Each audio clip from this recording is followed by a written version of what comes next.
Today, we're taking a deep dive into something that seems, well, incredibly straightforward. Hmm. Hydration. Mm-hmm. You might think it's just about drinking water when you're thirsty, right? Yeah. Pretty simple. Seems like it.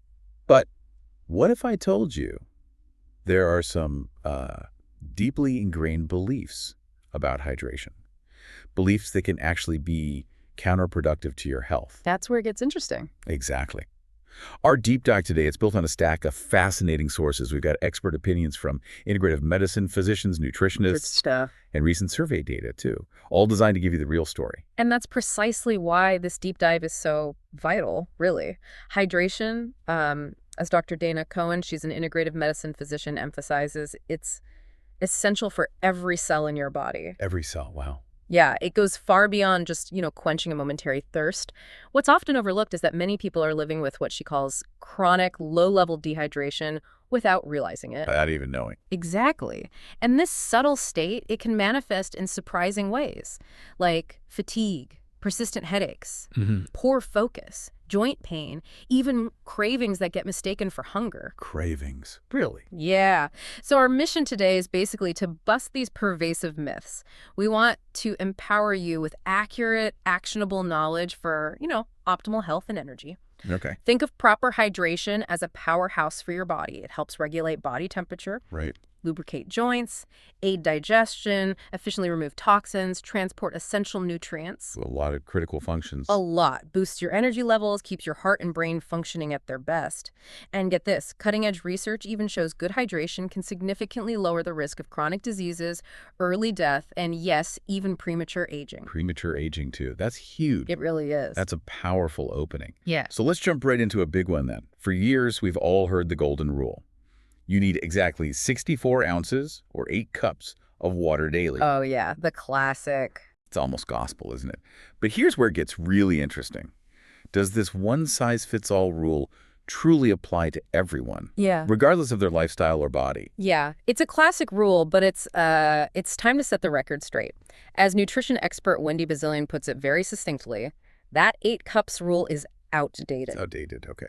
The nuanced truth is that your hydration needs are highly individual, very personal. Right. They fluctuate depending on your unique body size, your daily activity level, and even the environment you're in. So no single number fits all. Definitely not. For a more tailored guideline, the Institute of Medicine offers specific recommendations. It's roughly 11.5 cups per day for women Okay. and 15.5 cups for men as a baseline. That's quite a bit more than 8 cups, especially for men. It is, and it shows how that old rule just doesn't quite capture it. And it really does get more complex, doesn't it? Yeah. Beyond just your baseline, what are some of the less obvious ways our environment or activity impacts our hydration needs? Because I know it's not just about visible sweat, right? Exactly right. Even when you're not visibly sweating, you're constantly losing fluid. Wow.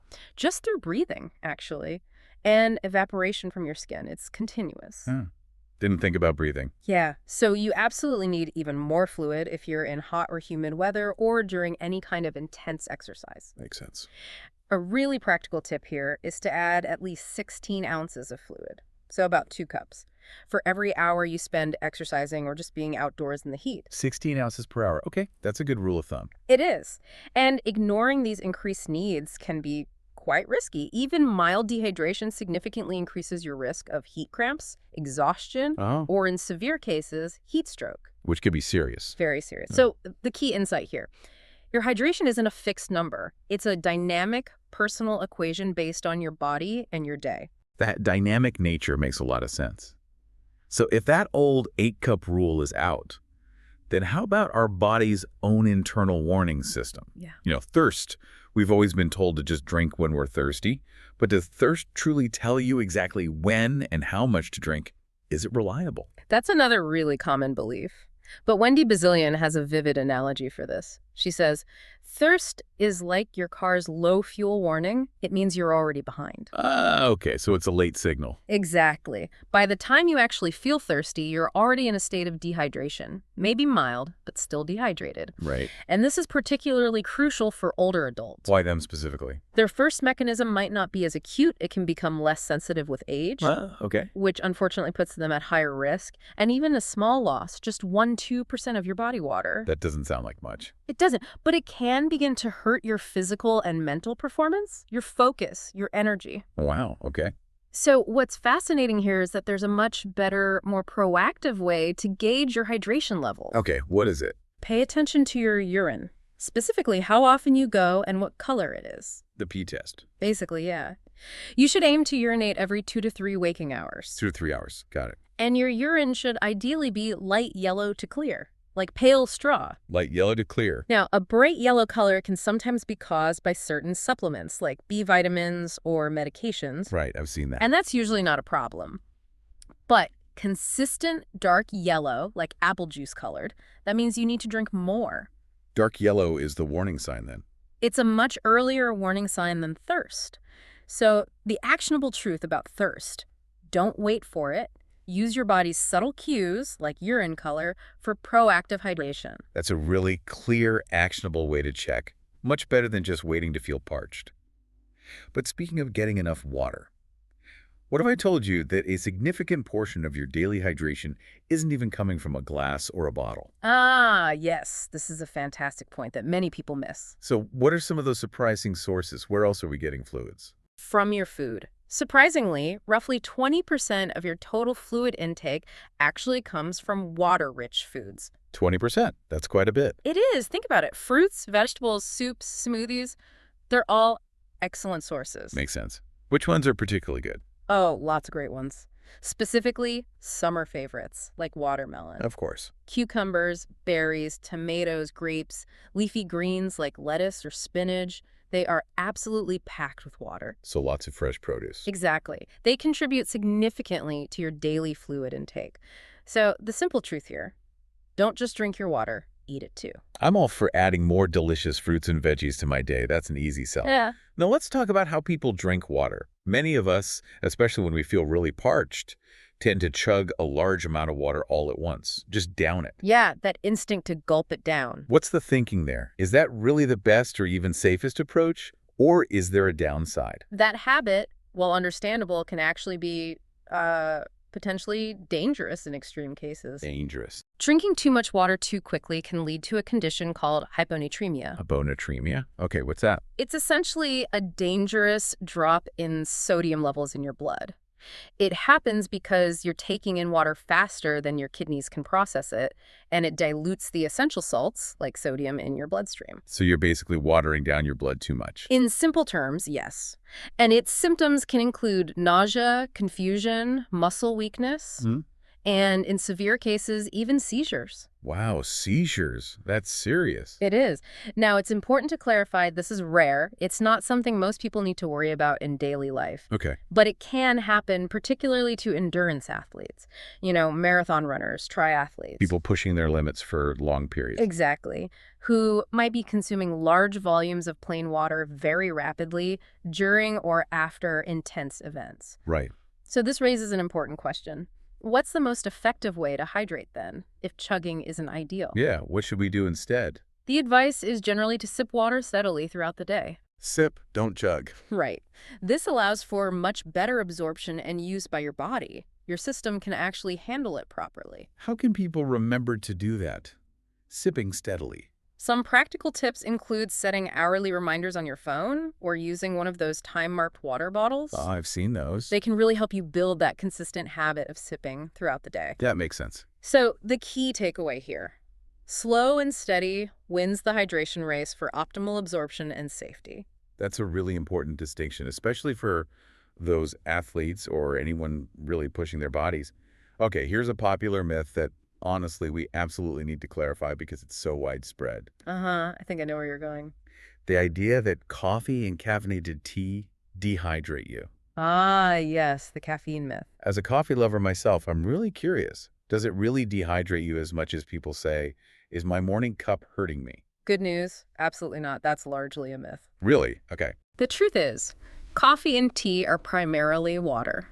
They contain caffeine, yes, which can have a mild diuretic effect. Meaning it makes you pee more. Slightly, yes. But the volume of water in the coffee or tea itself more than compensates for that small effect.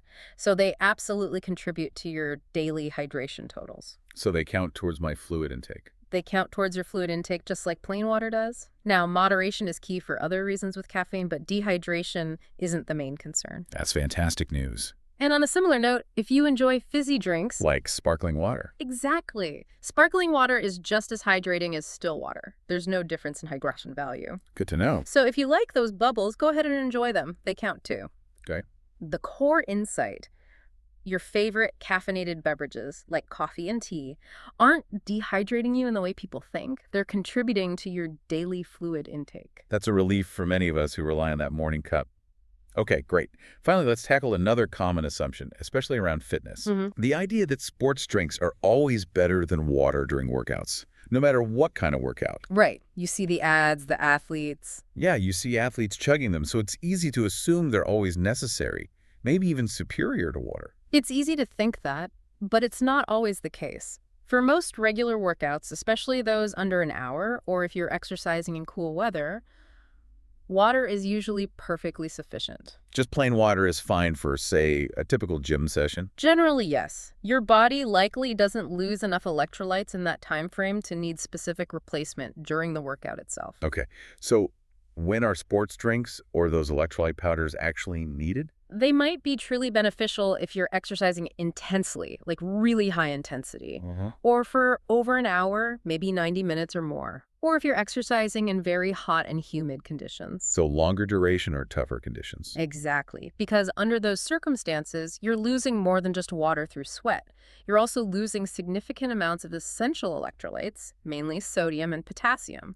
And sports drinks help replace those. Correct. They're formulated to replace both fluids and those key electrolytes. For exercise, detailed hydration timing is also key. Okay, what's the recommendation there? Aim to drink about 20 ounces, maybe a little over 2 cups, about an hour or two beforehand. Before you start. Yeah, so it has time to actually get absorbed and reach your muscles. Makes sense. Then, during your workout, try to take a few sips every 15 to 20 minutes. Don't wait until you're thirsty. Stay ahead of it. Stay ahead of it. And then, crucially, drink another 20 ounces or so afterward to fully replenish the fluid you lost during the activity. Before, during, and after. Got it. That's the general plan. So what does this all mean for you, the listener? How do you apply this? The bottom line here is pretty simple, really. Water is fantastic for most everyday situations and moderate workouts. Save the electrolyte drinks for those more extreme efforts, long duration, high intensity, or very hot weather. So water for most, electrolytes for extreme efforts. That's a clear takeaway. What it really means then is that understanding the facts behind these common hydration myths allows you, the listener, to move beyond outdated advice. You can make truly informed choices for your own body. Exactly. This isn't just about drinking more water necessarily. It's about drinking smarter.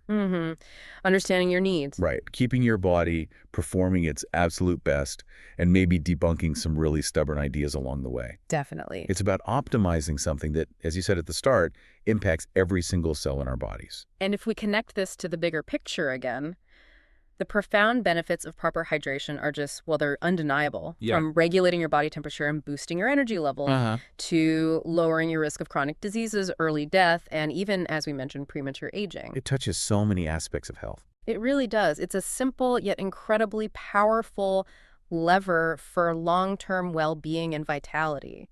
It's fundamentally about giving your body the essential support it needs to thrive day in and day out. Absolutely.